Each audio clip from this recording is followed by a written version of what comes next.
Okay, good morning, everybody in Africa. Good evening from Hawaii. My name is Jürgen Steinmetz with Rebuilding.travel. We're based in beautiful Honolulu.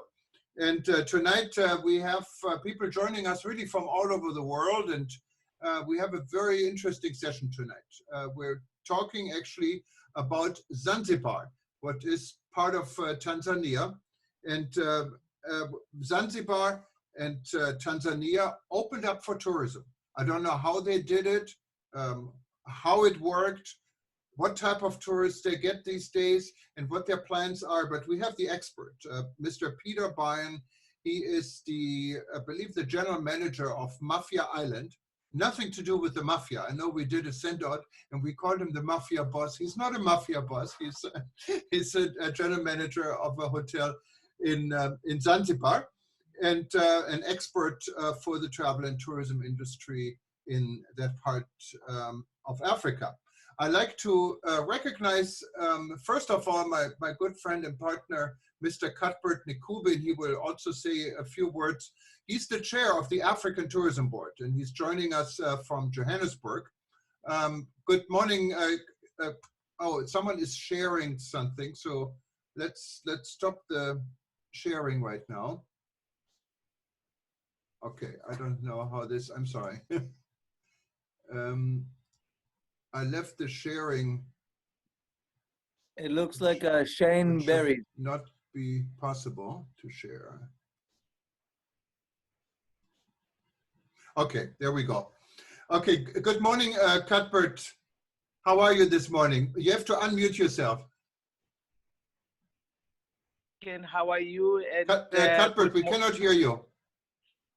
Can you hear me now? I'm on mute. Hello? Cuthbert, you're muted. Yes. Morning, now you go. It was me. Okay, I'm so sorry. Okay. Good morning.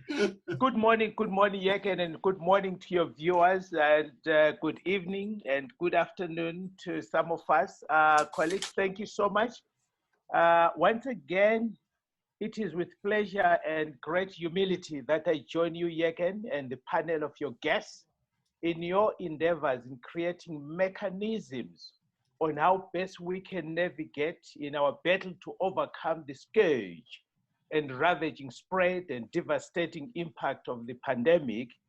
We learned with great intent the demonstrative of the Tanzanian commitment and resolves to address the challenges of the setback in the travel sector head on and implore opportunities to recover the sector.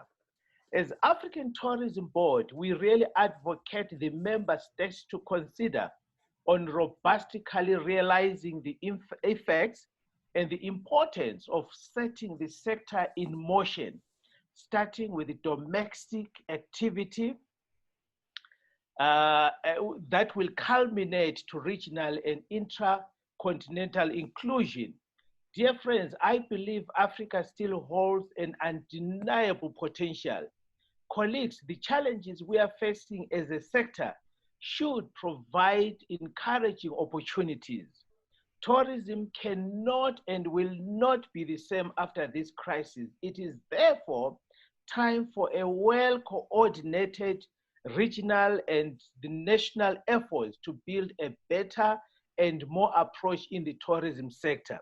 The fact that the setbacks through the pandemic are with us, we need to accept the reality. Therefore, we cannot close ourselves forever. We need to strictly appreciate the preventative protocols, as safety might be a far-fetched reality. And this will assist us in avoidance of a catastrophic consequences in our lovely continent. I look forward for this meaningful discussion. Thank you so much here again. Thank you very much, Cuthbert. And just a little bit, some rules for housekeeping. We're trying to keep everyone muted unless you speak. So this way we avoid having a lot of background noise from you, but this is an interactive session. So once we introduce our guests and they have an opportunity to speak and get their case across, it's your turn. You can just simply raise your hand And we'll see this here and give you the microphone. So it's a really interactive, should really be an interactive discussion. Before we get to Peter, who's our main person, I want to recognize more Elke Leslie, and I cannot put your last name. It's very, very complicated.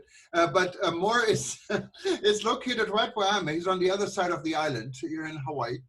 And I brought him in because he and his company developed something I think what is worth taking a look at, what could work anywhere in the world, what is inexpensive, and can add a lot of the assurance we need to travel comfortable or generate regenerate a travel industry comfortable in these times.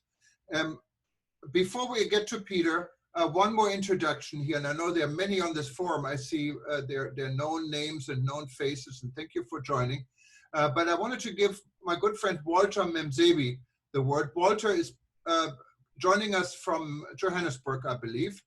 And many of you know Walter. He was the former Minister of Tourism for Zimbabwe and also for a short period the Foreign Minister of Zimbabwe. And he now works with the African Tourism Board and also with Cuthbert and is in charge of their safety and security arm and committee and a member of Project Hope.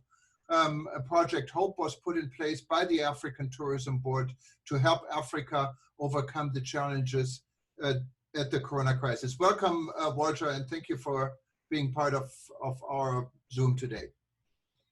Thank you. Good morning, Africa. Good morning, Zanzibar, Tanzania. I'm here today simply to listen in my capacity as chairperson for the ATB Safety and Security Crisis and Disaster Management Committee. Interestingly, we are hosting ministerial roundtables under the chairmanship of my committee. And the first product cohort that we dealt with in that capacity is Send and See. And that makes my listening in participation this morning very interesting because we've hosted about 14 countries that have beaches and coastlines. The blue economy countries of Africa to see how we can assist in their revival. So I'm simply here to listen in and then we go back to the strategy room, fine tune, and we'll get back to you on how best we can assist going forward. Thank you.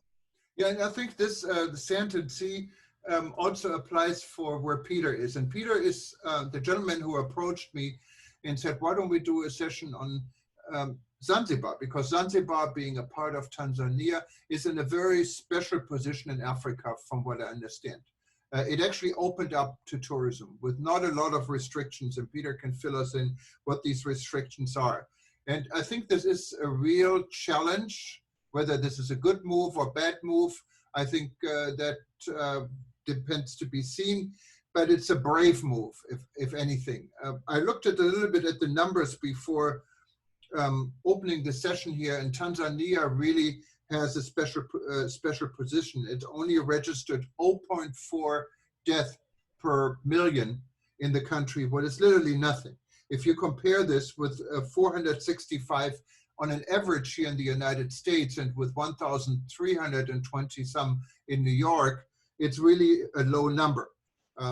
If you look at the number of infections in Tanzania, it's 733 compared to the United States of 13,794.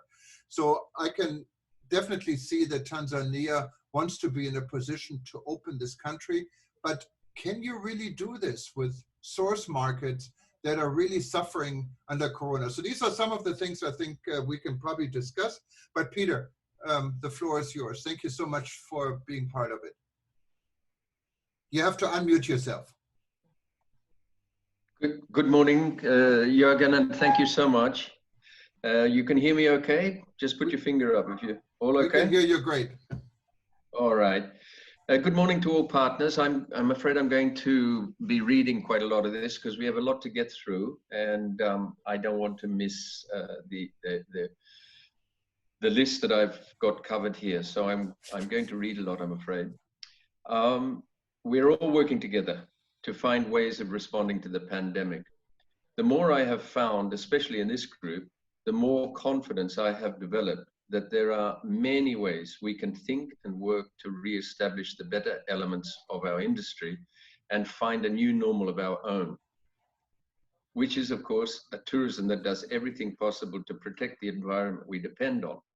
So managing tourism will be one of the pillars of the industry going forward, and that starts with each hotel and service provider, each airline and cruise ship, and destination management organization. Closer government and private sector joint DMO activity has now proven to be essential. I think this pandemic has really shown the importance of having effective DMO that involve both government and private sector. And I don't mean marketing boards. They're two different organizations. The DMO brings together all the aspects of service, infrastructure, government regulations. So for example, here we have the health people, our crucial partners in making sure that we have tourism protocols working effectively. National tourism boards and agencies are not DMOs, and the pandemic has highlighted the crucial role these play when you need them, bringing everything together into a central coordinating hub. These DMO will also need to be the drivers of the climate-friendly tourism movement. We had to change. I think we all agree on that. This mad rush to overdevelopment in the industry with little concern for the environment, and we have to change much more again. On this platform of yours, Jürgen, we've discussed this, and I think it would be great to have another webinar soon with the title Overdoing It in the Tourism Industry. It would be an interesting topic because all governments and even the UNWTO focuses on metrics of numbers and revenues, not on quality and environment, for which we are yet to set standards and criteria. What will happen to giant hotels, resorts, and cruise ships in the 2020s? What of excessive luxury and costly fantasy designs? How does it relate to simplicity and nature, which are the new catchwords? Is small is beautiful back in front and center? What of low volume, high value? What does it really mean? I think that would be a great webinar and topic. So let's move to the new normal. We hear this a lot. Is there a new normal that tourism must adopt?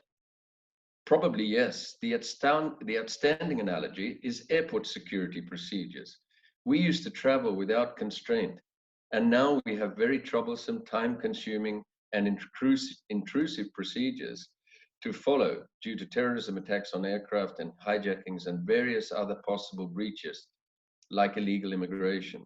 Will we have to adopt all the semi-extreme procedures of mask wearing, hand washing, fogging, sanitizing rooms for the virus, removing buffets, etc., which are one, costly, two, difficult to maintain to a complete degree, and three, tiresome to sustain and a drain on management, and four, seemingly unnecessary in our environment where there is no COVID? Or must we worry about the visitors because the SOP do not require tourists to prove they are COVID-free? Well, that changed just recently, which is a great move, and I'll get to that just shortly. For now, yes, we will have to follow all of this, but for how long, we can only conjecture. I think there is no doubt there will be these kind of SOP in place for some time because governments are very conservative when it comes to giving up controls and rules, and will keep these requirements in place and impose them on us as tourism destinations using travel advisories from our source markets. This is underscored by the new outbreaks in many countries, which have made the situation for tourism look even bleaker than 2 to 3 weeks ago. Tanzania and Zanzibar are directly impacted by this, and the wind blowing against us is stronger than ever. I quote from a Bloomberg press article of the 26th of July that was very gloomy, and I would suggest people read it, because the outstanding takeaway from that is that a lingering epidemic combined with deep job losses, a prolonged recession, and an unprecedented debt burden will inevitably create tensions that turn into a political backlash, but against whom is yet unclear.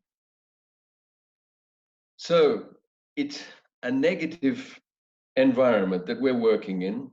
And it's got, I think, quite a bit more negative in the last few weeks.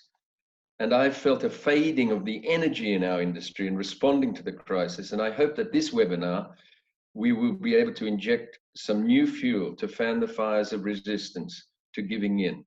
In Tanzania and Zanzibar, the energy and determination is still high, but we are the unhappy victims of policies in place, some incoherent and all uncoordinated in our source markets. That, with the rise and re-rise of COVID-19 in our source countries, is the elephant in our room, and we have to see what we can do about it. So the motto that we've adopted in our part of the world, I think, is that be available, be there, don't stand still. Take the battle to the enemy and deal with each obstacle as it arises, as if you cannot anticipate it, because the rules and regulations in our source countries are changing every day. Be proactive and involved in everything going on to help the destination and come up with ideas, options, and solutions. Don't just expect it to happen, and filter the noise and look for the positive takeaways. I've obtained many of them from webinars like yours, Jürgen, and articles in the press, and from feedback to our blogs and social media. There is always something we can do. Tanzania and Zanzibar were among the first destinations to have comprehensive and workable SOP in place. They were something that were coordinated with the private sector. We were given a chance, and we had a great input into creating these SOP. So we were clear from the outset. The private sector and the public sector were clear on their roles. The airports, the tour operators for our safaris, and the hotels. We were all clear and we were all on board. This was a fundamental, effective takeaway from our tourism organizations in Zanzibar and Dar es Salaam, and our two ministers. The government of Tanzania has last week enacted new legislation to make it mandatory to have a COVID test before you arrive. It was something that I was an advocate for very early on, but it was left out of the initial SOP because it was thought to be too much of a negative requirement for guests. But I think you've all seen the press this morning, where even the World Tourism and Travel Council is now calling on this to become an international standard. And the UK has found this to be essential with its new problems in relation to travel in the European Union. The national medical authorities here have established first response referral clinics and hospitals at regional and district levels. This is a very visible and important move for a country in Africa, which is often referred to as having poor medical services and preparedness. We have that negative image to deal with. So this move by the government has clarified that for many tour operators and embassies who are responsible for reporting back to their governments back home. We must prove the naysayers wrong, and more importantly, be able to take care of both our citizens and visitors. Travel agents ask for this information as a matter of course, so it's vital you have that kind of thing at your fingertips. In order to help remove the obstacles of risk to visiting visiting Tanzania, the government is now the first I am aware of offering a COVID test for departing visitors with a 72-hour turnaround and digital production of the medical form, the test result. This is remarkable and should enable our partners in tourism, such as the EU, to review their quarantine requirements, and is another example of how the destination must remove each obstacle placed in our way as we move towards normality in tourism and other economic activity. This is the normality we have to create. It's not going to happen on its own. On the ground, we have put in place what we call a green channel. Now, just to give you a little bit of geography, Mafia Island is south of Dar es Salaam and 150 kilometers south of Zanzibar. We're just off the coast, as is Zanzibar, which is north of Dar es Salaam. So we're kind of clustered together, and we're all partners because we are linked to one another. Us more to Zanzibar than the other way around. Zanzibar last year had about 600,000, close to 600,000 visitors. So it's a major destination. We are just a small destination getting 1/100th of that, or 1,000th of it. This green channel it gives visitors confidence and reassures them that we know what we are doing and we are prepared and taking care of them. So we meet them at the international terminal. We have a special minibus that transfers them to the domestic airport, and all of this is coordinated with the airport regulations and passenger handling at both international and domestic terminals. We send an email on this to every person inquiring about a holiday, and we have blogged it and sent our policies and plans to all of the agents on our lists. And we are very grateful that Tanzania has not used messages nor sought certification of safe travel. Jürgen, you'll remember we had a good debate on this. We didn't come to firm conclusions, but we thought of creating a different kind of message, which was that with SOP in place, low COVID circulation in the population, a very low death rate or even infection rate like we have had, and with very good coordination between private and public sectors, you could call yourself a preferred destination.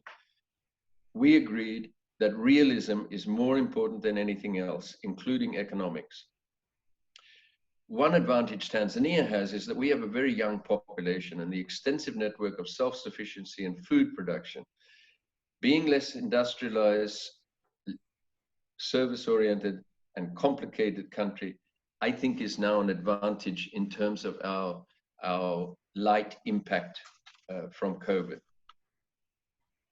The USA has placed Tanzania on the can travel list for its citizens, and we hope the EU will soon do follow.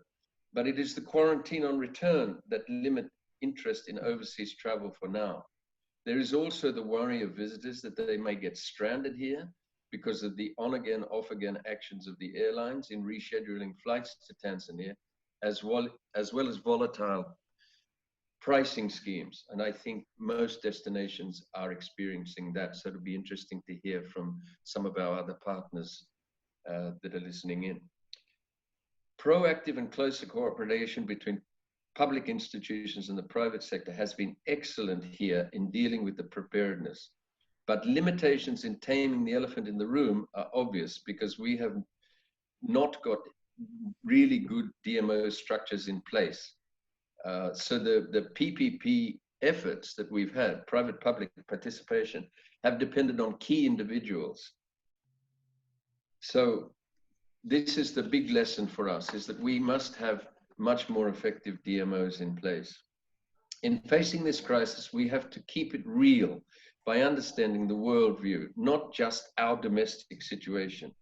Monitor it evolving through data analysis from UNWTO, questionnaires being done in source countries, every 2 weeks in North America and some parts of Europe, government messages on travel restrictions, new spikes in virus outbreaks and what they mean, and so on. We have to try and look at the problems from the angle of the source markets. One of the most important outcomes of this situation is the much closer working partnerships that have developed, especially in Zanzibar. In Zanzibar, the minister and key tourism influencers in the health infrastructure and charter flight sectors have worked to reassure the foreign embassies in the EU to remove travel obstacles for the island, and this is bearing real fruit. Caution is important, but so is reality, that our destination has been blessed with a very light touch from COVID-19, and that good SOP are in place. Efforts by their counterparts on the mainland, Tanzania, together with the Tanzania Tourist Board and the Marketing Department and Department of Health, and major tour operators from source countries like Germany are also ongoing and bearing fruit. But for destinations like Tanzania, more distant and less connected politically to source markets, there is an even more subversive challenge, and that is what I've now called eco-politics in Europe. This is a wake-up call to national tourism boards when deciding where to focus future marketing and contact efforts. Concentrate on the friendlies and those countries that made an effort to partner with your destination cooperatively during the pandemic. At the moment, we probably only have 350 people in all of Zanzibar and probably fewer on safari in our parks. And that is during the peak of the migration, usually when our northern parks are absolutely full. So what do we do? I would now like to shift the focus from the national level to the local level to share some of the strategies we have developed and embedded in our discussions with our audience,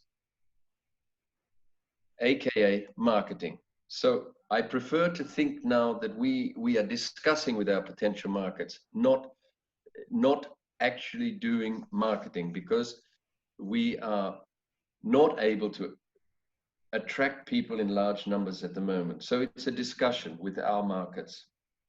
First of all, we have the product profile that is ideally fitted to the new normal. With the open designs of our hotels and lodges and camps, the beach and safari attractions are outdoors, involve fresh, local, unprocessed food, lots of sunlight, fresh air, and travel arrangements avoid busy places and so on. This may be Africa's time as a preferred destination. So our old-fashioned ways and original style of doing things in this continent could have found their place again. We need to work on this concept with our future marketing as a back to the past kind of concept. That would certainly resonate, I believe. We now identify possible preferred partners in travel and the new pioneers, those willing to travel and those origin markets that do not have severe lockdown rules, or segments of the market who are least affected by lockdowns when they go home. In this case, in our case, it boils down to very few opportunities, but still they are there. And we are surprised by the ongoing interest and the variety of countries from which our guests are coming, even though it is a mere trickle. Right now, I think tourism boils down to two main groups: the flexies, the risk takers, who are also likely to be people who book late, make decisions on the fly, and who are smart and informed, so they understand the metrics and risk and can take advantage of good offers in place. They want to go, not just any bargain. I don't think age is an important criterion, but they will probably be 25 to 40.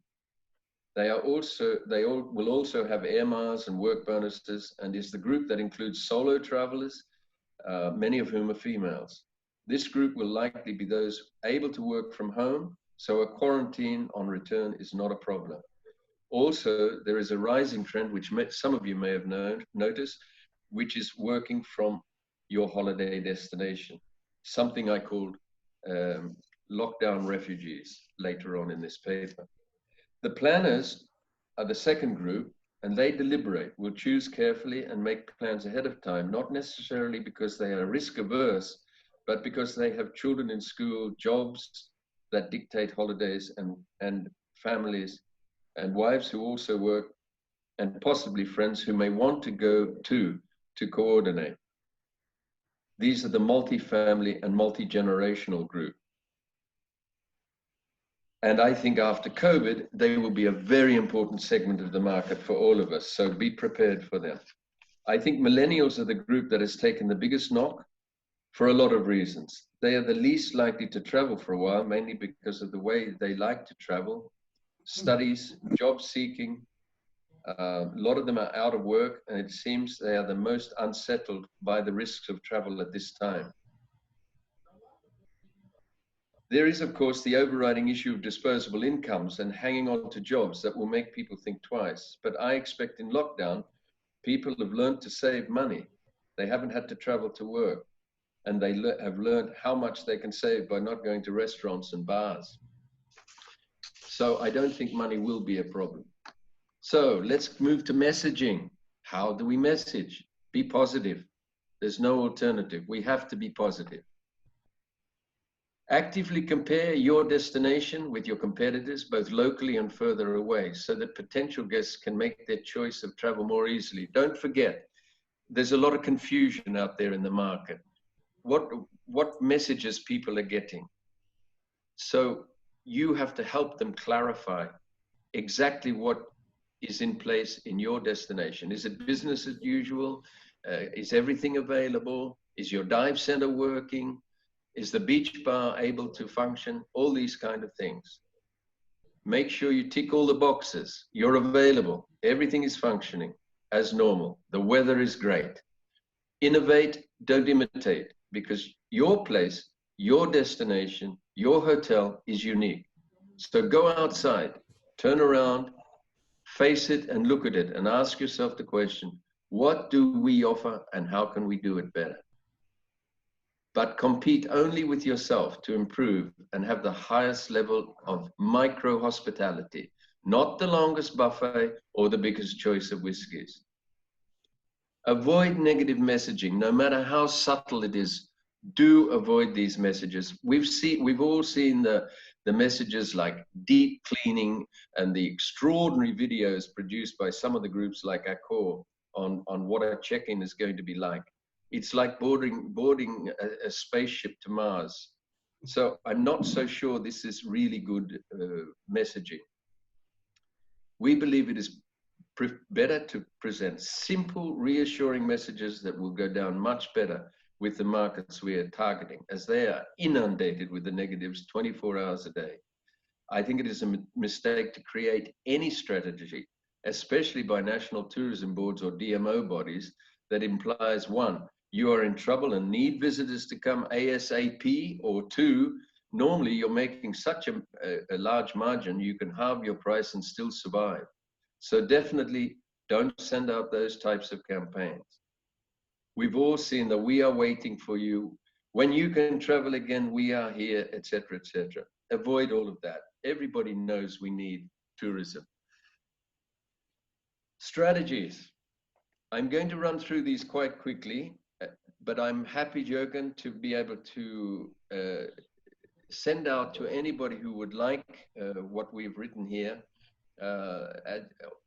as either a PDF, or you can request it from me, Peter, at mafiaisland.com, and I will also send it to you, Jürgen. Yeah, we can put it on our website for everyone to look at if you agree. And then, of course, we can publish it as well. Fantastic. We're here because we all want to share, and I'm happy to do it. There are plenty more ideas I'm sure that others can come up with. So let me rattle through this so we can get to some talking. Now, these 20 that I've listed here include things within them, so it's a bit more than 20, but they include actions for you as an individual hotelier, for the destination, and for a DMO. First of all, let's not get too teary-eyed about this. 2020 is not a lost year. Tourism needed to change. The endless buffets and 30% food wastage needs to stop. The excess and outrageous developments need to be reassessed in environmental terms. Over-tourism needed to be addressed. We needed to stop and reevaluate our business models and image and improve the destination's management and offering. We have become strong and activist in promoting slow tourism. That's the first takeaway for our destination, Mafia Island, because we want people to stay longer, get more involved. We all want that. Do you want them to come to Hawaii and leave again without experiencing your different kind of culture and food and have an interaction with the local people? Slow down. It's not just an Instagram world. And you will have much more enjoyment and a true experience. We hear this all the time, experiential travel, but people seem to do it less and less. If we are to have real change in the tourism industry that is sustainable locally and climate friendly, we have to change the way we build and operate our hospitality. Number two, as I said earlier, be available. If you're not open for business, you will lose customers. This is so important for staff morale and engagement and maintaining skills. We consider our position to be one of loyalty and reliability to the market. It would be cheaper for us to close completely, but for us,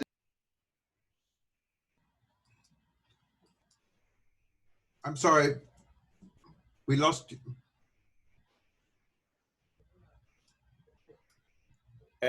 Peter, you have Peter, muted. yeah, please unmute yourself, Peter, by mistake. I muted you. yeah. I'm so sorry. I cut you off in the last sentence because I saw Jessica and I saw some background noise with the microphone. So I was trying to cut you off now knowing that you're Jessica. So please go ahead. No, I'll tell you where this is coming from. I'm getting ETN news as pop-ups all the time. Is that... No, it's me again. Okay. Yeah. All right. So be available, loyalty and reliability to the market. Don't disappear. If you disappear, you're gone. Number three, keep to old standards and not the new normal. Your old standards should have been high. So why change? If you're suddenly doing deep cleaning, what were you doing before? Somebody will kind of think, well, maybe their cleaning wasn't so good before. Get personal with an identity, a persona, a soul for your destination under your old standards. This ties in with the message, business as usual. My first blog and social media post in late March contained the message that we are working in Mafia Island as my hotel, Kinasi Lodge, as if nothing has changed. But we, of course, had to put in place all the necessary SOP. We did not message about deep cleaning or wearing face masks or any non-normal action. We posted the message that we are aware, prepared, and care. This has been fully enabled and reinforced now by our no COVID status, but not at that time when we elaborated this message. We do not force our guests to be temperature checked yet again because they'll have already done that 4 times before they reach us. We make the normal safety hand washes, sanitizers, gloves, and masks available, but we do not require their use and we don't get it in their face, as it were. Target the market. Number 5. Target the market of can travel and most likely to travel. Don't spray your messages all over the internet. We know people wish to travel from all the surveys, so do not add to their angst by showing them where they can't go. Target specific segments like the risk takers and solo travel, as they are in the most likely group. We appeal to their sense of adventure by calling them our new travel pioneers.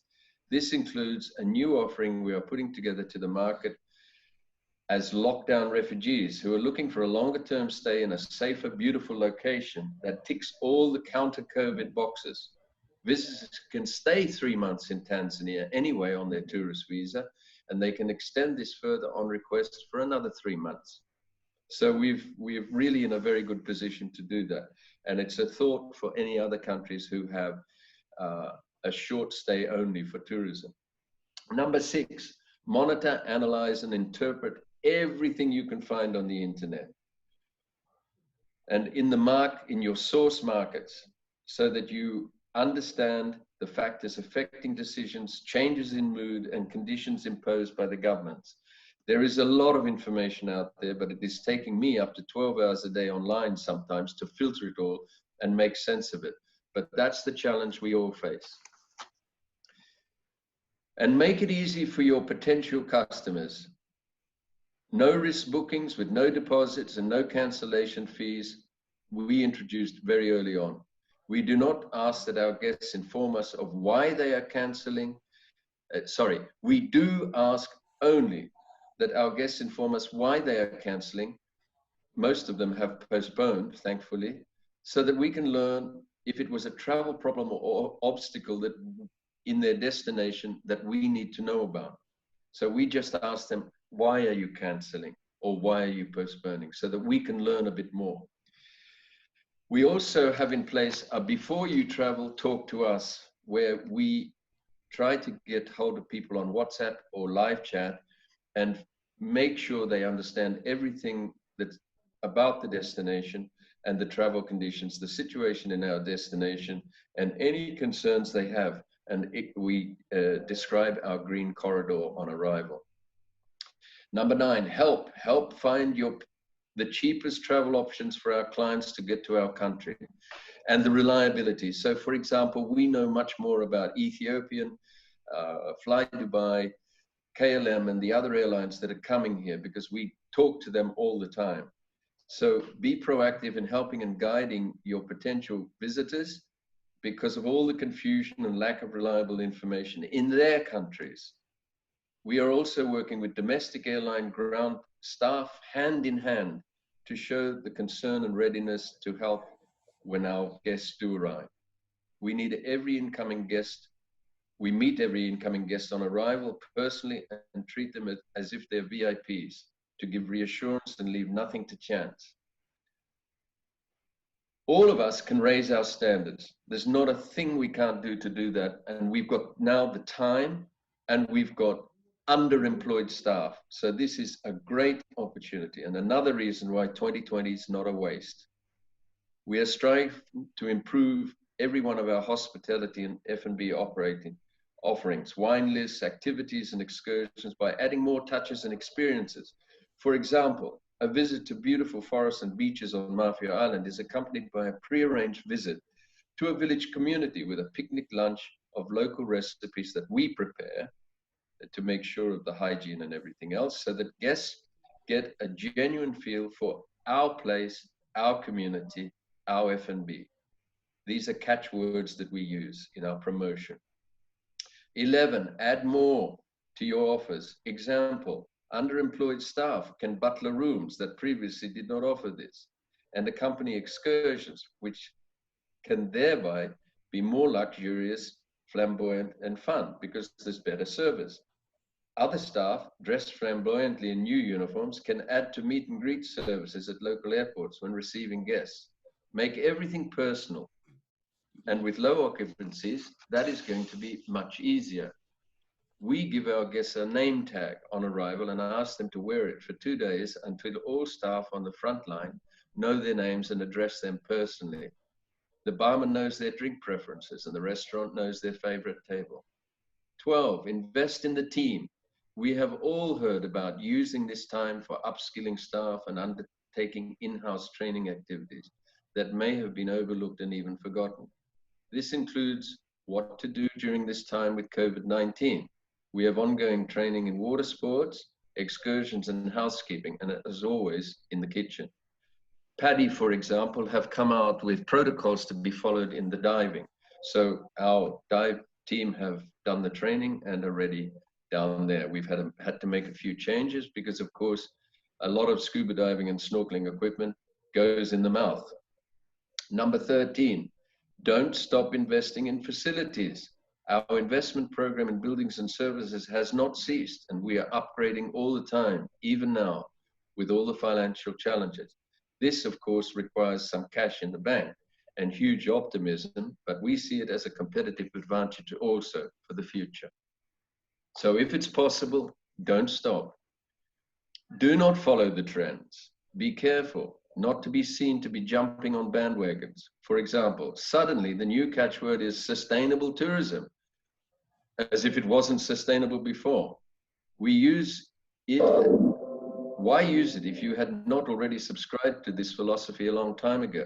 It makes you look like you are an opportunist just doing it for marketing. Do it for real. Potential travelers may possibly look for more nature and sustainability, but whether the change in the traveling community is enduring will be interesting to witness. In any case, it is essential the industry does become much more sustainable, even though the rush to adopt this terminology in destination marketing is already passé. Create your own trends and messages, and if you are already green, highlight it in your marketing in a subtle manner. Don't overdo it.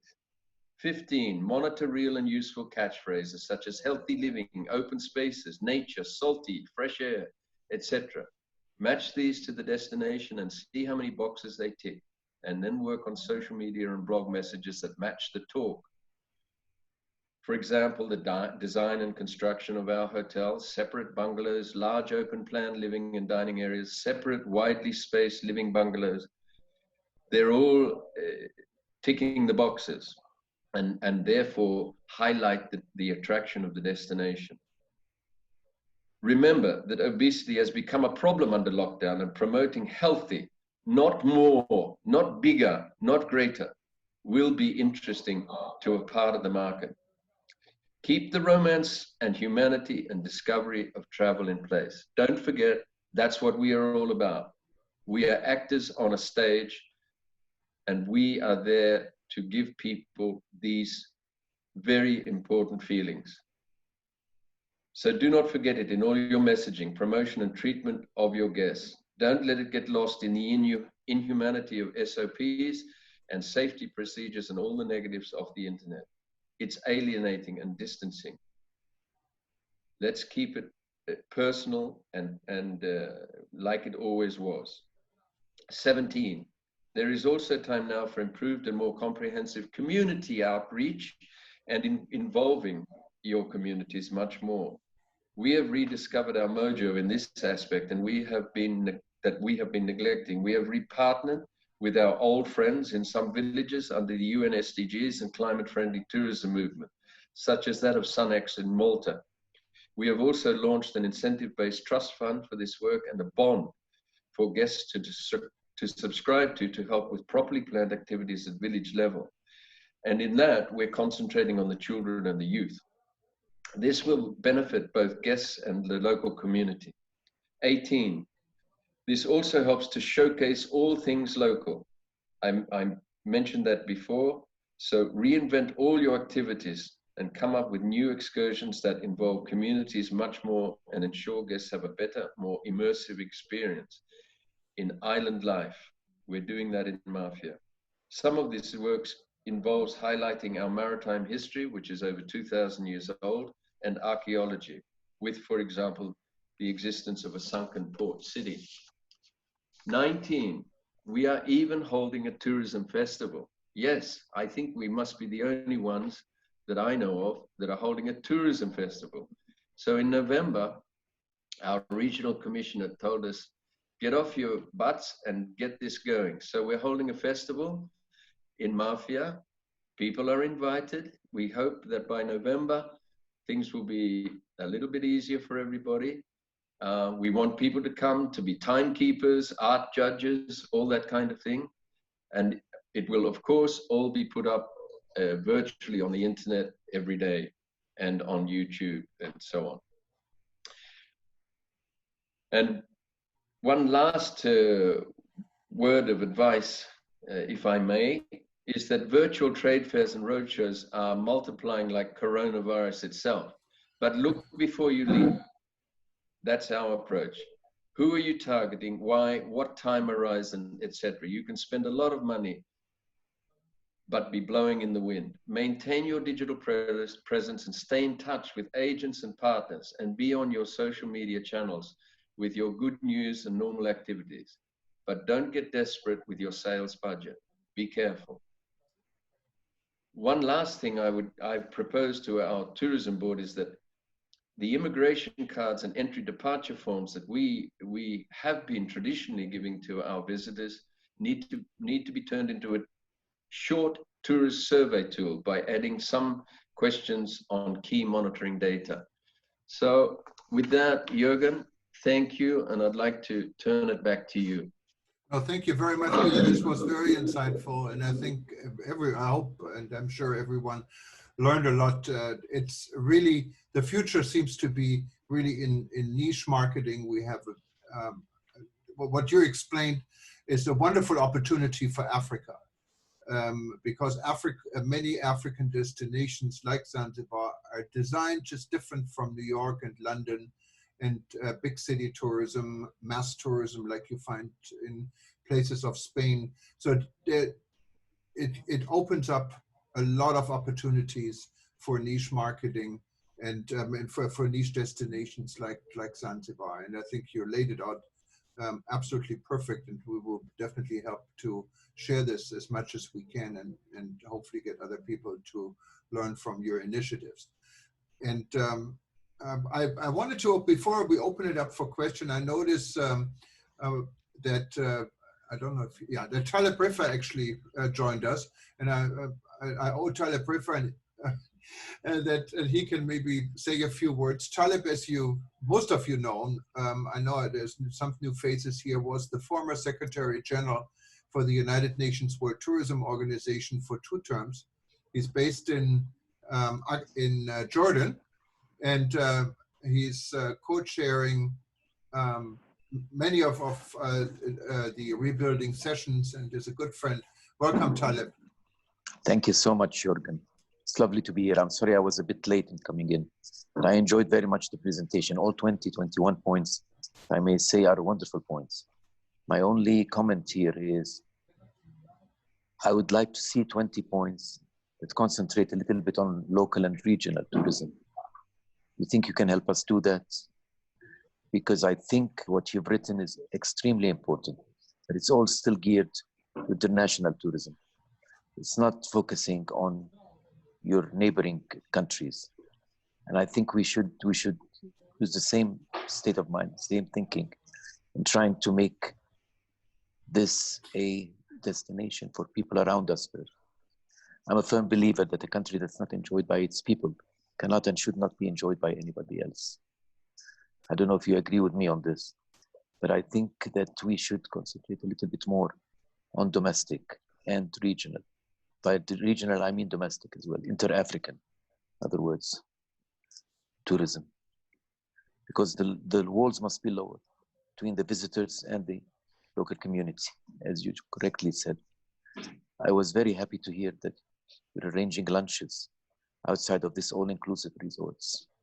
They're so dominating these areas like Mafia Islands and the others. All-inclusive resorts are something that we should be very careful about, because they keep all our visitors locked inside our areas, and they never get to interact and see real people of the place.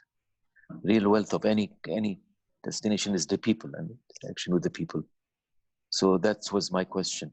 You think you can help us write down 20 or 21 or 22 things like this, just on local and regional tourism, inter-African tourism? Thank you so much. It was wonderful listening to you. Thank you. Yeah, I think give Peter an opportunity to respond to that. Yes, I thank you very much for that, Taleb. And yes, I'm sure we can come up with at least 20 for the local market. Many of these, I think, do apply to that. Now, at home in Tanzania, domestic tourism is pretty low at the moment. In that way, we're a bit different to Kenya, where quite a lot of tourism, domestic tourism is well developed. We do have quite a bit of domestic tourism to Zanzibar, which is a popular destination for things like weddings. And we have quite a lot of, I would say, expatriate tourism, that is expatriates based in Tanzania, in the embassies or in companies and institutions. But you are right, the local domestic market is not well developed. This is partly due to spending power, but also partly due to poor engagement by the tourism sector. So I agree with you, we need to do more on that. We are, I think, pretty actively working to neighbors like Zambia, Uganda, and so on. But again, you are absolutely right. We can do much more on that. And I hope with the African Tourism Board, we can move in that direction. Perhaps others have got comments, Jürgen. Yes, Thank you so much, Peter. Thank you very much. We have a few people raising their hand. Lefteritz from London, and he's in the hotel business, I know. Welcome. Thanks for joining us again, Lefteritz. Hello, Jürgen. Peter, first of all, okay, My name is Lefteris. I'm the CEO of the Travel Book Group of Hotels. Peter has just joined us as a hotel as well recently, so he's one of our partners. Peter, well said, first of all. We're really well said. And I picked up on 2 points, and then I will comment on Taleb's comment, which I find really good as well. But first, if I may, first of all, Peter, I liked your comment regarding the over safety, the people that are actually overdoing it by putting too much emphasis on the cleanliness, the safety. It's more scary to people to come if they feel that, if they will feel like me, I would feel really horrible going into a hotel, that I will feel that I'm locked up somewhere and I cannot enjoy my holidays. What kind of holidays is that? Yes, I agree with you. Secondly, something that I was really, really impressed. You, in this world today, we are talking about smart hotels. We are talking about doing everything electronically. It's a fresh of breath air listening to you talking about bringing back the essence of tourism, the meeting people, the hospitality. That's why it was called hospitality, because it's welcoming people, getting them to learn our culture. Smart hotels can go for city, one night, whatever, but not for tourism destinations like Zanzibar or Mafia Island. So I congratulate you on those points. I missed a little bit of your points. I had a delivery. Now, on the other hand, I had Taleb talking about, hello Taleb, I heard Taleb talking about domestic. Maybe Peter, you misunderstood a little bit. I think I got the point from Taleb as well. It's not only domestic, it's also regional. Yes, we know that Kenya is 50% of their tourism is domestic, and we knew that, and that's why Kenya will recover much more than Tanzania because of their domestic tourism. But at the same time, you know, there are those travel corridors.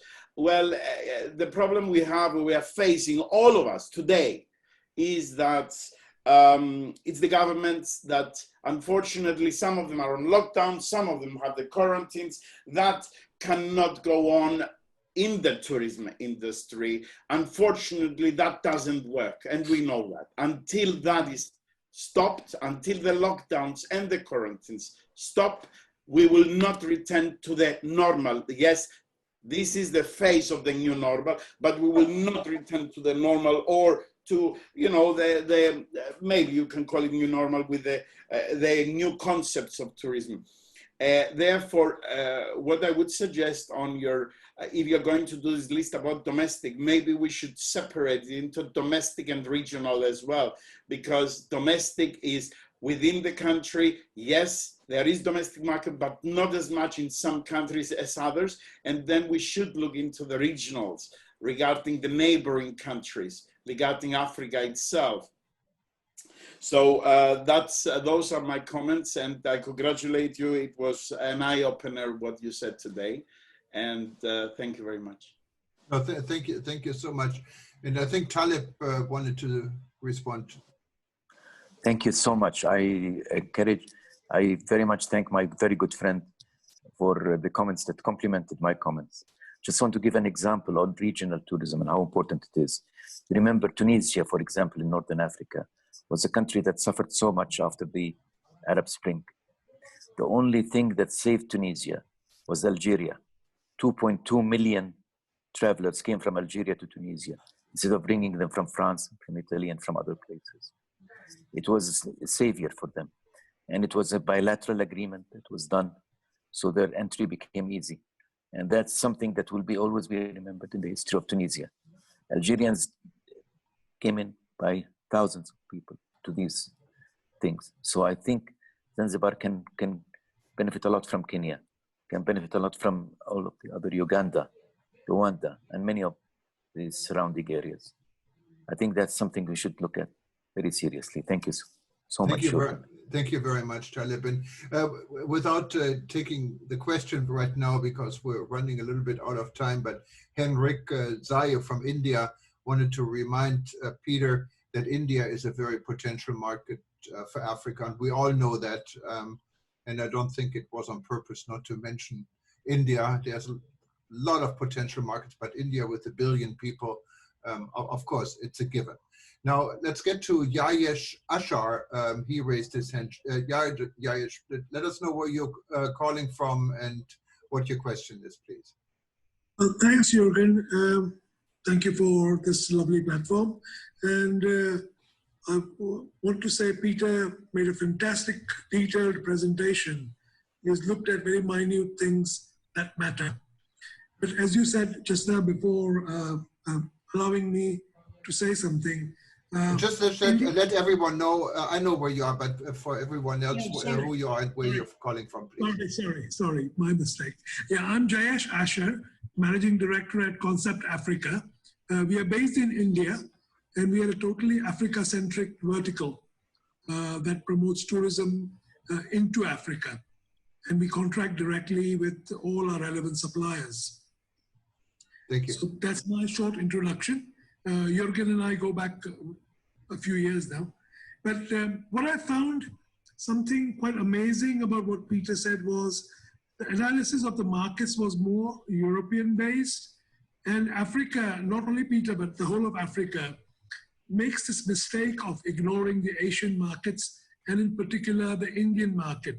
So if I give you an example, that the Far Eastern destinations of Singapore, Thailand, Malaysia are equidistant as what Africa is in flying terms, in flying hours. And India sends roughly about 3 million people to these destinations. So if it's a 5.5 to 6 hour flying time, and it's similar time to East Africa as well. But I noticed, because I come to Africa so often for my businesses, and I interact with tourism boards, almost 100% of the marketing budget goes towards Europe and North America.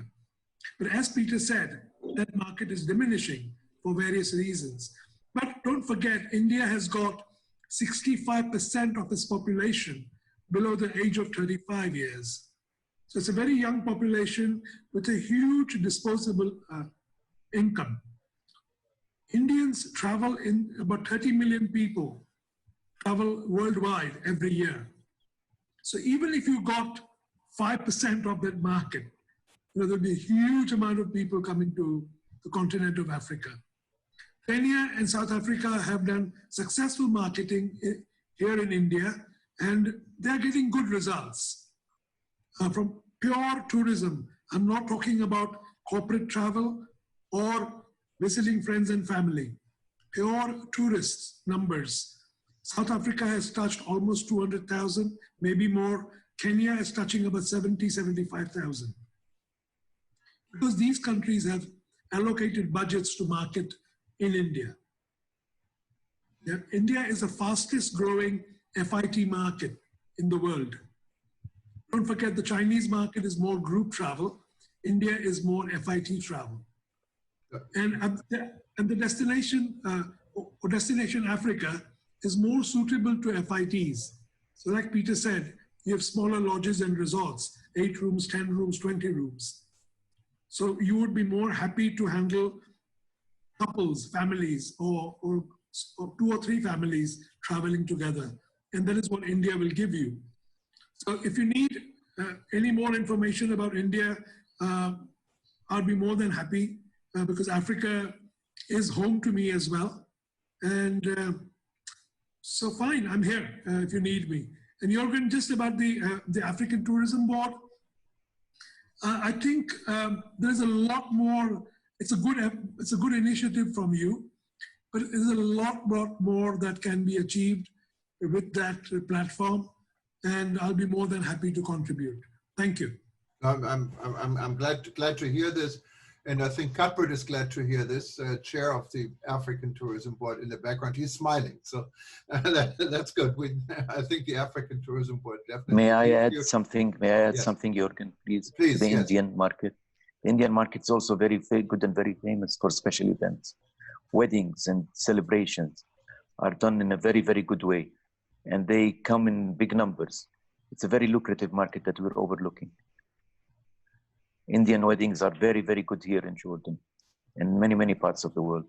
And I think African destinations, especially Mafia Island, could become a haven for these people to come and celebrate their weddings there.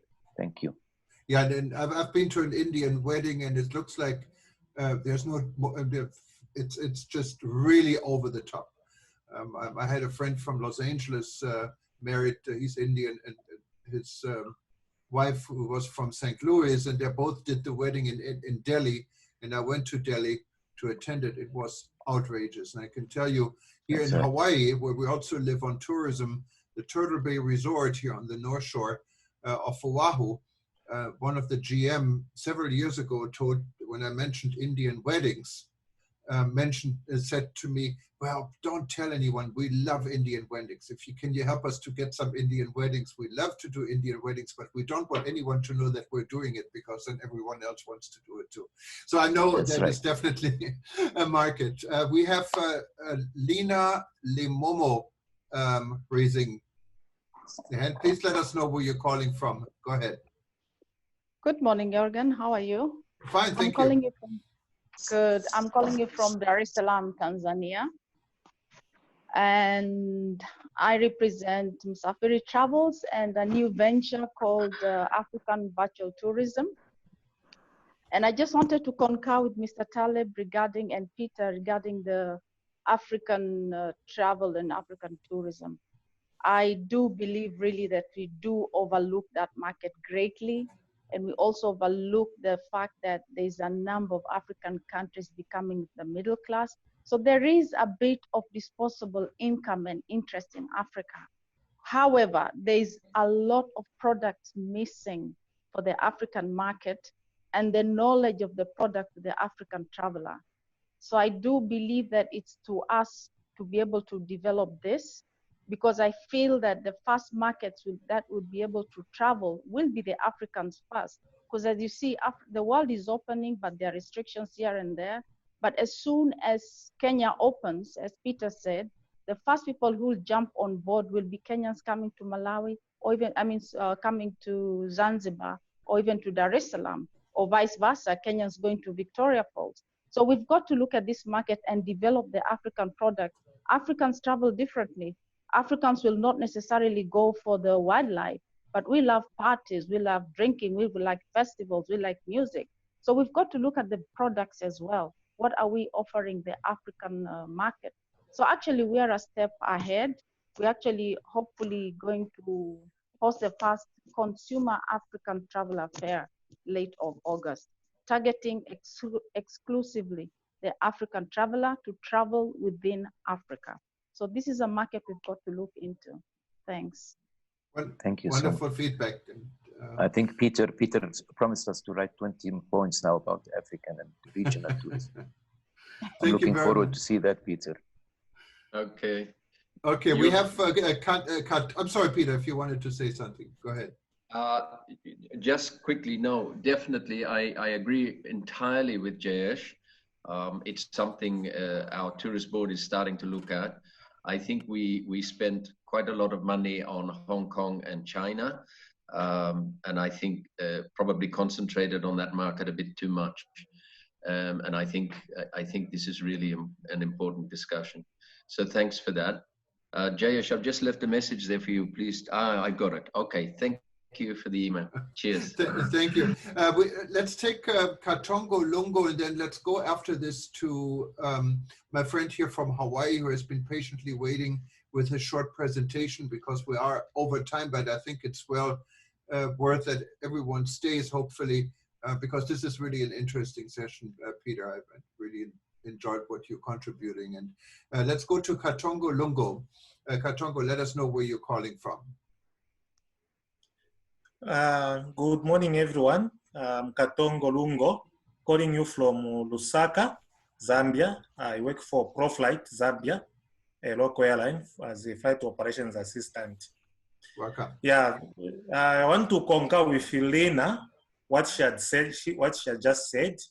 I also want to, especially I want to talk to Jessica as well as Cuthbert.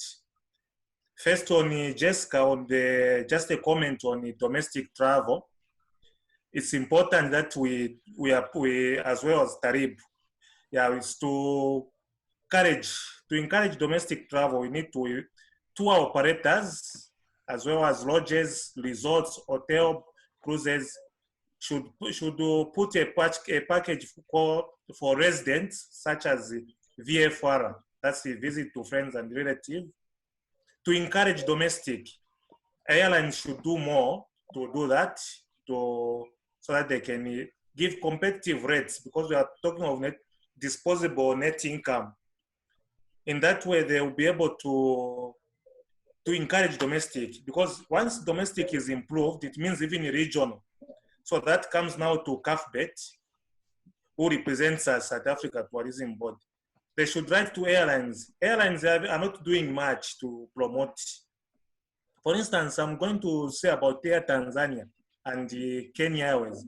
You will find that Kenya Airways, they will promote more about Zanzibar than Air Tanzania. So this is an area that they should, airlines, regional airlines, maybe Cuthbert can address that as well as Jessica, to write to them. It doesn't serve any purpose. You have a local airline, they are not doing much, but an international airline, they are marketing your products. Wow, they even know more about your areas. So this is my area of concern, that tour operators, travel agents, as well as Cuthbert should address it, to see to it that they should also promote each. It should be equal. Equilibrium should be done for airlines to promote, as well as offering tour packages, inclusive tour package, not whereby you are just buying, we are purchasing accommodation alone or a ticket. It becomes expensive. But if it's an inclusive tour, lodges given accounts, they are able to book into an airline. It will be work out, including boat cruises. For instance, Mafia Island Zanzibar, it's one of the best tourism, as well as Mombasa. Those areas can be explored that at the regional level. I thought it should be addressed as well. Thank you. Thank you very much. Cuthbert, you wanted to respond to this very quick before we get to more. You have to unmute yourself, please. Okay, there you go. Thank you so much, Katonga. Quite a very valid point. What we're doing, we're trying to see if we could engage all our stakeholders. And Jürgen, I would really appreciate if we could also extend an invitation to most of our guests as we are engaging our ministers round table, so that we can have and see a systematic and well-coordinated easing, especially when we are focusing and emphasizing on our domestic and intra-regional movement, so that the problem we have, we are seeing a very, disintegrated approach. Each and every member state decide otherwise when and how to open. So imagine if it could be systematical, well-coordinated, so that the focus should be within us in Africa before we extend to our international visitors, which will of course take quite some time to have that segment of a market.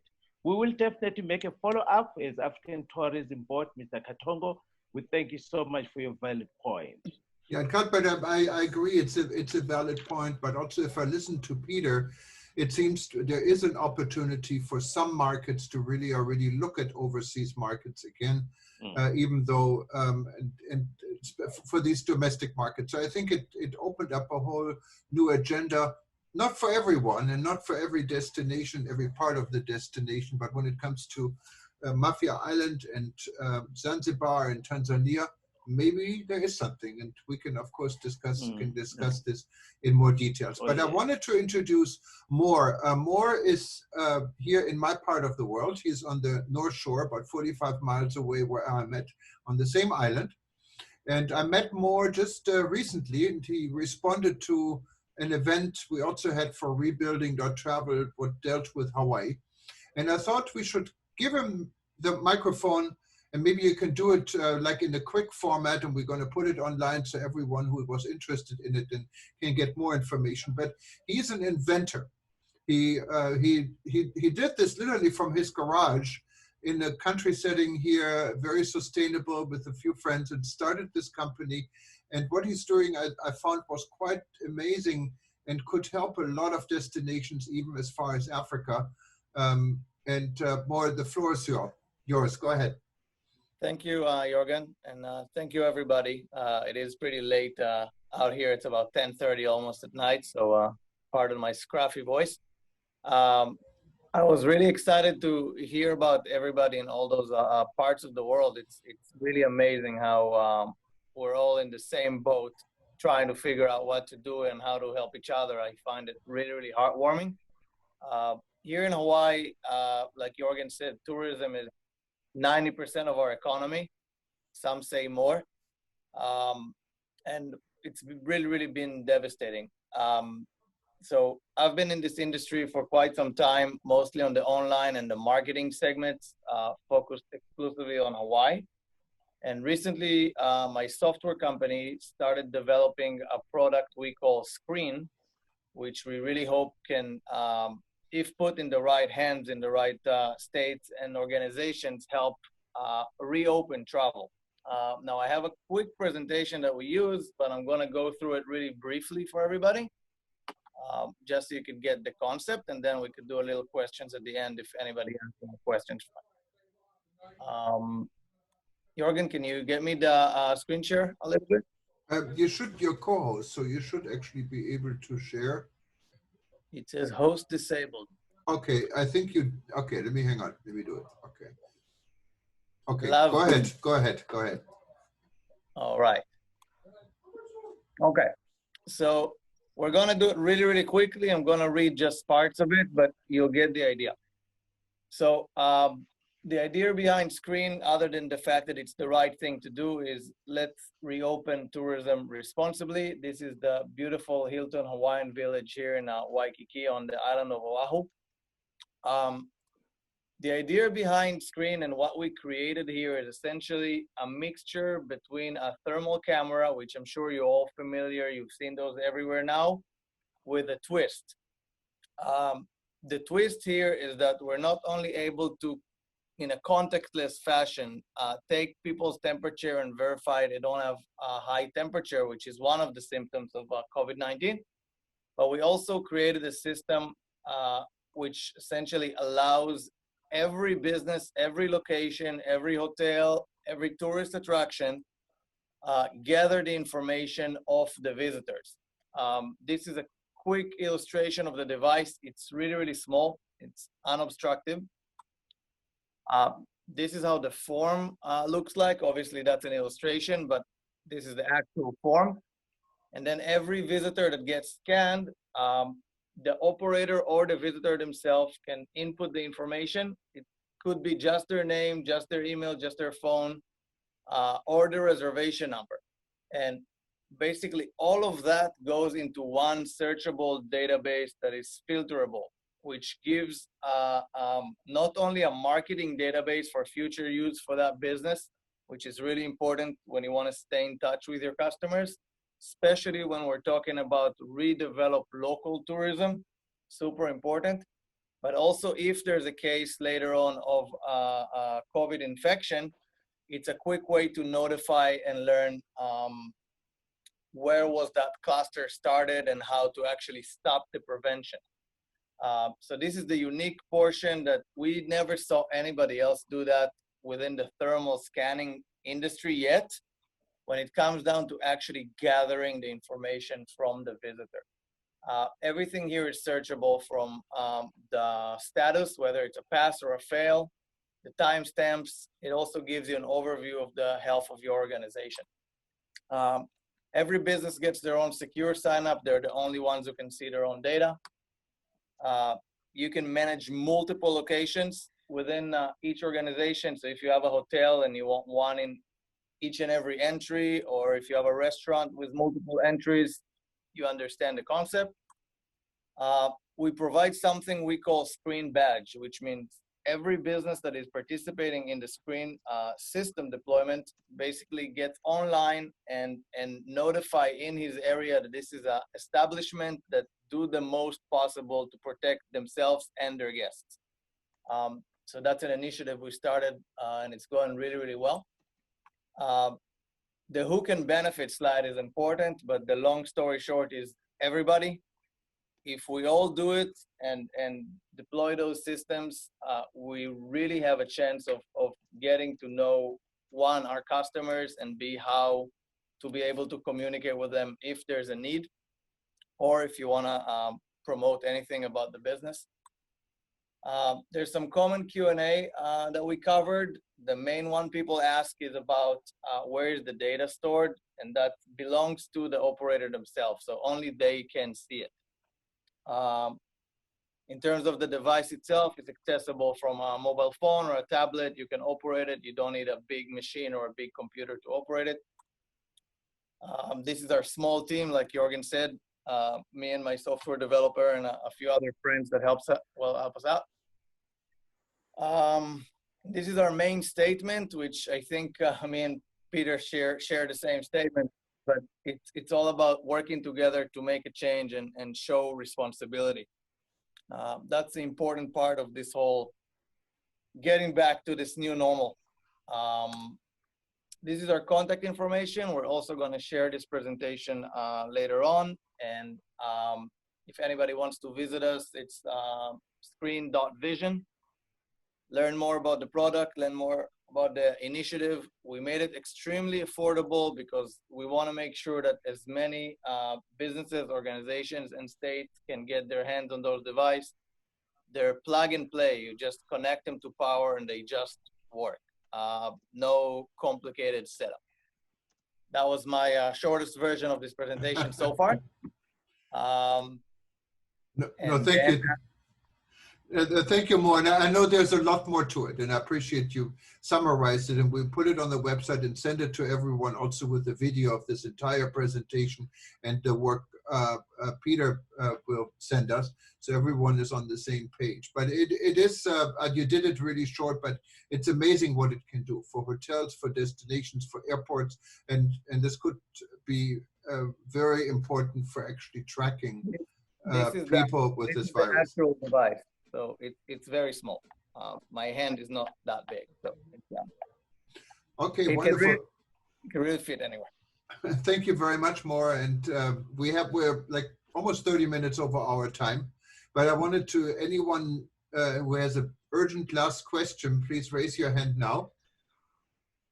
And if there aren't any more questions, I wanted to thank everyone for attending and staying so long with us. And I know this was almost exclusive an African session, but we have participants from Europe, I saw it, and also from Asia and from India, so forth. But we make it available to everyone in the world, and we have now 117 countries as a part of rebuilding.travel on every continent.